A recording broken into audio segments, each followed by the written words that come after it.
Here I thought it would be at least a year before I got to use this title.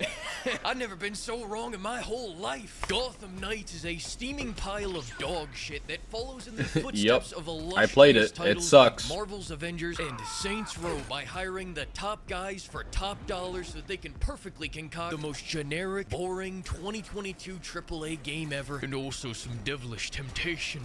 Let's kick this off about this fancy new gameplay. WB Games decided to take the if it ain't broke, break it approach with this one. They said fun? Nah, not on our watch. And if the last two sentences sound a little familiar to you, that's because I used these exact words in my Saints Row review and copy-pasted them into this review because we're doing the same exact shit here. The classic Batman formula, hell, the classic superhero game formula is to have a very effortless spectacle fighter style combat that makes you feel stronger, faster, better than the average human because you are better. You're a superhero. I agree. So why the fuck does Red Hood move like a retired 60-year-old linebacker with shot knees that takes 10 minutes to make it from the couch to the fridge? This free-flowing let's move a lot. It was so slow. Bedrock. What happened to my 30-second fights? I am a trained meat beater under the meatiest beater in all the land, and yet somehow my fights with this big bitch have to take a decade. And before you make a fool out of yourself by saying some of that dumb shit like, "Hey, you're under level." My brother in Christ, it doesn't matter. Right here, I am level 4, and that dude is level 3, yet I have to pound them 1,000 times like a goddamn schnitzel until my skill wheel is finished charging, and I can end my suffering. Oh, but that's a brute. Well, then here's a level 4 grunt. What is it this time? Is it because they have a fucking tracksuit on? And I know the common sentiment among Redditors is, ugh, don't compare this to Arkham Knight. Why? Because that 7-year-old game Arkham is Knight was good. goated. Now, before I talk about the expansive skill tree, allow me to touch on There's no word good AI. skill tree in this game. I can't say the word here, but let's just say they didn't show up with all the other AI on the long bus. You get me?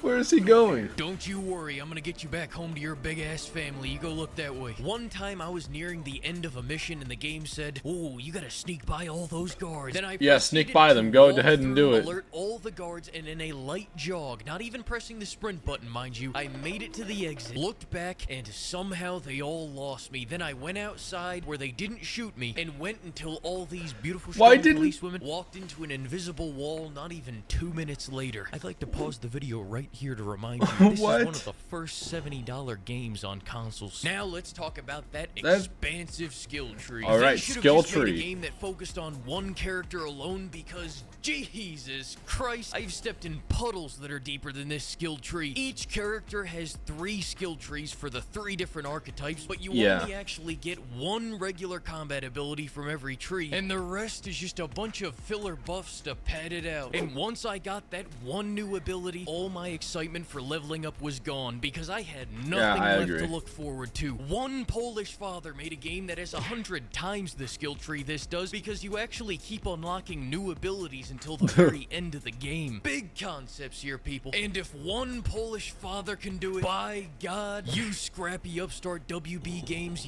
I believe that you can do it too. And speaking of things done poorly, let's talk about this. Bro, did that just... God, you scrappy upstart WB Games, I believe that you can do it too. And speaking of things done poorly, that's so dumb. Let's talk about this. There's no physics at all. I wasn't gonna talk about it. But then some guy commented that if I said anything negative about the open world, he'd have to unsubscribe. So I mean...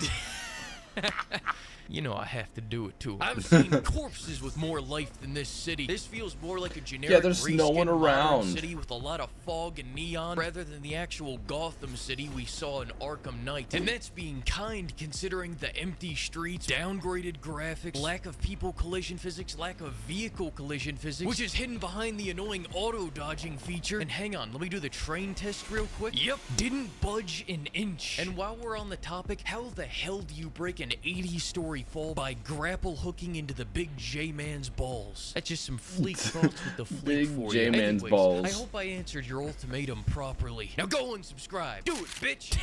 And speaking of which, let's talk about Red Hood, shall we? Now, I'm no comics expert, but if this isn't the most bitch-made version of Red Hood I've ever seen, giving off more vibes of angsty, edgy, overly sensitive teen that lashes out than the confident, witty, twisted killer with conviction for his methods that he should be. In Under the Red Hood, he's throwing a bag full of heads onto a table and taking over the drug trade like a proper psychopath. Here, he's making pasta, and Dick's like, oh, remember that time when Bab... I died, Dick! Didn't you hear? Remember, this is the man, the myth, the undead legend, beaten to a pulp and blown up by the Joker.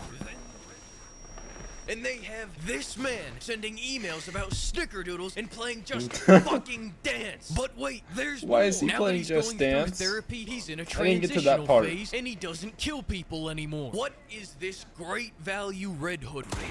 Now this brings me to the story. Actually, the strongest point of this game, if you can believe this game has one. You are a conspiracy theorist group hunting down the Illuminati of Gotham while fending off a ninja takeover. Great, beautiful, wonderful, I love it. My only issue is with the ending. The ending is Alright. goofy as hell. For starters, Yeah, I know to Batman no one comes shot back to Batman, life. He's back alive again, except... And it would have been good if he did something, but he pretty much didn't.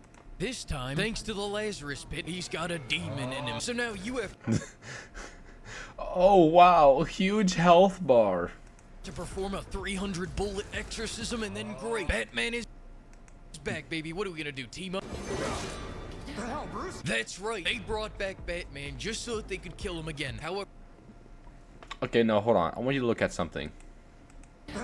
that's right, they brought back... Okay, look. I want you to look. He was stabbed, right? Where is the blade? Why don't you show us where he got stabbed? Freaking coward. Batman just so that they could kill him again. However, Batman didn't die there. He actually hops up into his ship, and after the Court of Owls all show up out of nowhere for no reason, and Talia dips out after getting her ass beat twice, Batman decides to violate his biggest rule, but not before giving this heartwarming speech. It was never the criminals of Gotham that scared me. It's you. The rich want more. My brother in Christ, we go to the same country club. That is so fucking funny. The rich don't want more.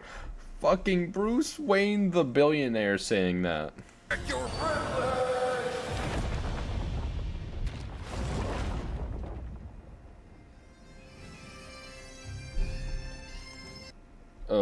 I'm so sick of...